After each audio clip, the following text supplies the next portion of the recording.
राज्य बीजेपी कार्यालय में उत्साहर सह पालन होइछि स्वाधीनता दिवस। जातीय पताका उत्तोलन करिसेंति राज्य सभापति मनमोहन सामल।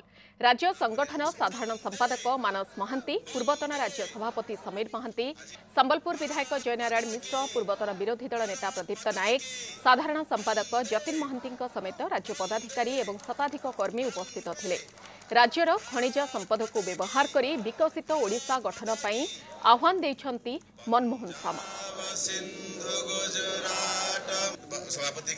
आज 78तम स्वाधीनता दिवस रे ओडिशावासी को प्रथम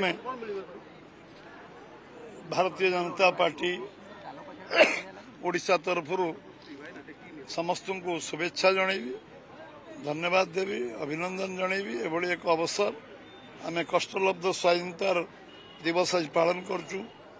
आम एकता अखंडता आम संस्कृति परंपरा को बजाय रखापी, आम गणतंत्र को आहरी शक्तिशाली करने एवं राजनीतिक व्यवस्था को आहरी शक्तिशाली करने समस्ते आम संकल्प आज नबार दिन एवं आम समस्तंकर ये दिवस दायित्व दिवस एवं ये दिवस आम समस्त ओडिशा को एक नंबर राज्य परिणत करिवार दिवस।